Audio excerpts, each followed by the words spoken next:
Ronnie, fresh legs, fresh thoughts. What are you thinking right now? Just ready to get out there and run. Just get back to used to running and getting the plays down, and just working with the team and getting our mesh back. So it's just getting back to the game. Last year's expectations were pretty good. What are you expecting this year? Even more. I mean, last year was good and all, but last year's behind us. I mean, we've been working past that ever since we finished that game. So I mean, as soon as we got off the field, we're already thinking about this year and coming out and playing Cal Poly. Last year, you guys didn't really sneak it. Last year, you guys kind of stuck up on people who were flying under the radar. How's it feel to deal with expectations this year?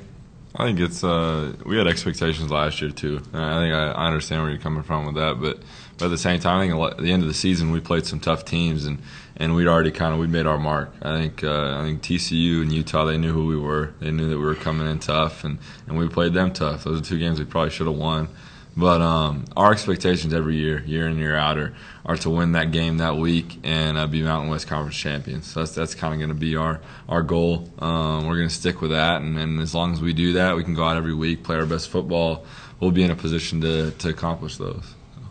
Speaking of TCU and Utah from last season, a lot of people say you have to know how it feels to lose before you can win, especially in situations like those with quote-unquote better teams. This season, do you feel like you guys are more equipped to win those games that you maybe should have won last year? That do you expect to win those games now this year? I think so. I think we expected to win them last year too. But at the same time, I think we gained a lot of great experience last year. I think we learned some things about ourselves, about this team, and I think individually too that are going to help us. And that's where we have some younger guys that are going to get in the mix this year. That we got to kind of pass that down to. We got to allow them not to skip a beat. That's where the leadership's going to come in at each position. Well, we got Ronnie and Walter, two guys with a ton of experience in the running back spot.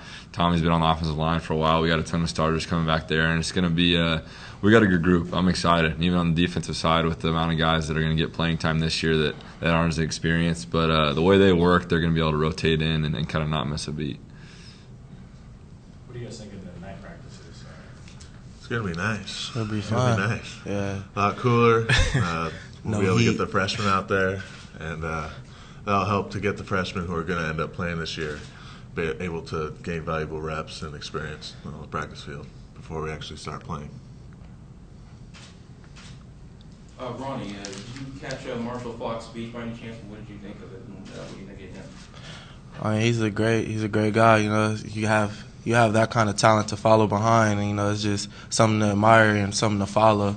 And he's been very vocal about supporting our program, and it pays off to have a guy like that, to have him be able to support our university, not just the football program, and say positive things about it. And on the other hand, he's been supporting me, telling me how to adapt to the game, and being more of a mentor, and telling me like when I fumbled my first carry, he was like just keep going, and then look, and ever since then it's been pretty good, How often have you talked to him? I mean, it's not that often, but when it does, it's it's something I learn from. Ronnie, how much better can you be this year, and where do you think you need to improve on from last season? I mean, I could improve on a lot. I have to improve on my pass blocking, my routes, getting out the backfield, my routes timing, catching the ball better. So I have a lot to do this camp. So I'm working on improving on a lot of things. Ryan, how's it been developing new rhythm after losing your 2 games? How's that going this spring? It's been going good. I think the spring was a great opportunity, especially for those guys that were redshirting, like Ezel and David. And you saw Dylan really step up, and he's going to be a good player for us. And in the summer with these freshman guys coming in, they got a lot of talent too, and that's something I'm really they excite you and surprise you every day when they come out there. And that's those redshirt guys, the new guys coming in. I'm real excited, especially the wide receiver position for the competitions that are going to be going on in camp. It's just like you said, it's been a process, kind of gaining a rhythm. kind of getting it down, knowing where they're going to be. But that comes through repetition, and it's gonna be a process. But we'll get there by the end of camp, and come September 3rd, we'll be ready to roll. With so much depth at tight end and so much inexperience at wide receiver, are we more likely to see multiple tight end formations, the tight end slotting out sometimes? Well, I mean, especially considering the kind of athletes we got at those positions. Alston and Gavin are two guys that are kind of those hybrids, those Gates type guys, if you want to make that kind of comparison, where they're great athletes that just happen to be some big bodies that play tight end. And obviously they have the ability, the opportunity that they could probably do some things like that. It'll just be we'll see. I think it'll be a game plan thing week to week, see what we can do to get those guys open, get on the ball, and that's really what you got to do as an offense: is get your athletes, get your playmakers the ball, and let them make some moves, let them do something with it. Ryan, I almost didn't recognize you without the beard thing. What's your plan for this year as far as that? Yeah, I mean, actually, you could talk to Tommie. Tommie actually just suckered me into no shave season. Just gonna let it all grow out. I mean, it's something one of our old coaches, Coach Cormo, talked about his senior year, about him and the offensive line, just trying to grow out all their beards and not shaving, not cutting their hair, not doing anything. So that was an idea that I kind of took and trying to spread around the team, not just the camp beard, but actually keep it throughout the whole season. It's going to be fun. It's going to be a good idea, trust me. You're like a hockey team by the time this is over. Absolutely. For the beard. Hey, Ryan, I've seen you at Charger Camp watching. What can you learn from stuff like that? And what are you doing there? Yeah, actually, I was out there last week just checking out. I was kind of looking for VJ. I've been talking to him, but it's always cool to go out there. It's awesome that they open it up to the public, and it's a great thing to get everybody involved, get everybody kind of excited about football, especially after the lockout. But there were a lot of things you can learn. I think you can learn, especially, I mean, it's almost just almost stalking Phillip Rivers, just seeing what he's doing every move, man. And he's one of the great players in the league right now, and just kind of picking up on the little things he does, little things to prepare, get ready, how he works during practice. That's stuff you can watch, and it's also just fun watching those guys go out there and run around. Are you reminding them that they have a game film of you whenever they looked at Vincent's game film? Are you reminding them of that fact?